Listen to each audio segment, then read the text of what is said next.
Hello everybody, welcome to Koshi's Story Corner. When we read The Very Cranky Bear today, we're going to learn about narrative structure. That's the part that makes the story a story. The Very Cranky Bear. The Very Cranky Bear starts at the entrance of a cave, and the words tell us that it's in a jungle and it's a cold and rainy day. So we can see that in the picture. So the setting is, where does the story take place? So it's a cold and rainy day in a cave that's in the jungle.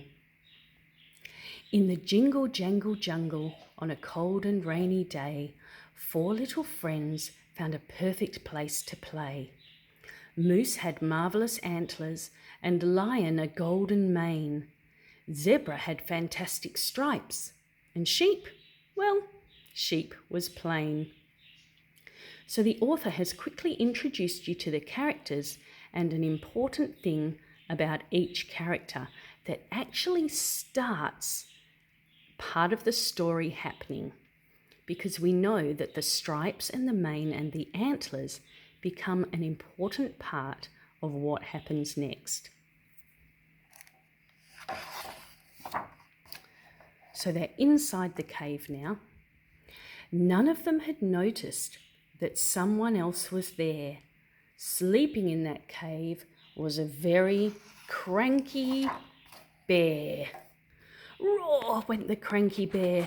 Roar, roar, roar.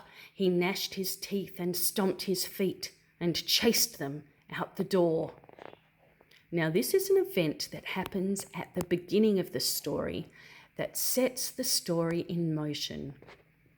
The bear chases them out of the cave, and that gets them thinking.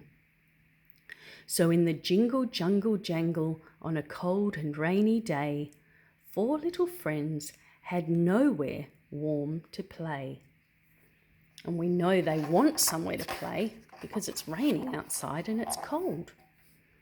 Now this is not quite the middle of the story, but this is where the story starts to take shape. So Zebra comes up with a solution. "Wait a minute," said Zebra as she scratched her furry chin.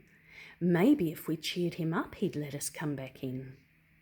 "If I did not have stripes," said Zebra, "I'd be cranky too. We should give that bear some stripes. That's what we should do." So this is the middle of the story, where the characters come up with ideas to get themselves back in the cave so they can play. "Stripes are silly," Moose complained, "especially on a bear. My antlers always cheer me up. Let's give the bear a pair." "No, no, no," said Lion. "Antlers are a bore. A golden mane like mine," he said, "would cheer him up for sure."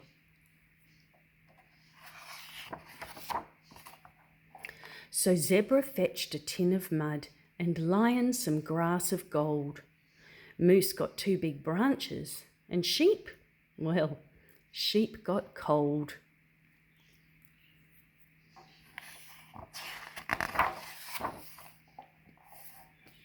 Sheep was getting worried. They've been eaten up for sure. And then, from in the cave, there came a very cranky roar. Now, we find out here, although those 3 characters had something they thought would fix the problem, it doesn't work. And this is what creates the next part of the story. Zebra, Lion and Moose ran out, and Bear was right behind them. They hid behind the bushes where they hoped he wouldn't find them. "Why is he still cranky? He's got antlers, stripes and mane. Before we gave him those," Lion said, "he looked so very plain." Now we're coming to the next part of the story. As Bear stormed back inside the cave, he turned and roared at Sheep.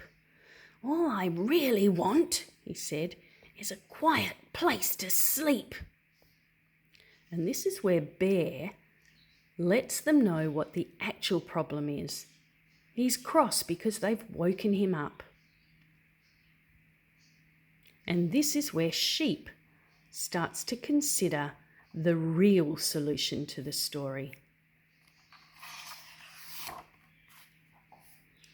So she fetched a pair of clippers and she clipped off half her wool. She stuffed it in a cotton bag until the bag was full. So that's her solution to the problem. We know that it works. Here comes the ending. She tiptoed back inside the cave. "Excuse me, Bear," she said. "Would you like a pillow for underneath your head?" And this is the ending of the story, where everything works out. "Well, thank you very much," said Bear, and soon he fell asleep.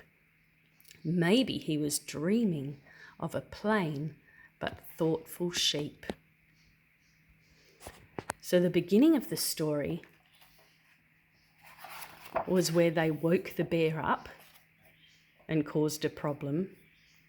Then 3 of the characters tried to solve the problem, but it didn't work. And Bear was cranky. Then Sheep listened to what the problem was, worked out her own solution, gave the bear a pillow, and the story ends with Bear getting what he needed, a good sleep, and the 4 friends getting what they needed, a place to play, and I think a brand new friend when Bear wakes up. So that was the beginning, the middle, the end, the problem, the solution, and the setting was the story takes place in a cave that's in the jungle.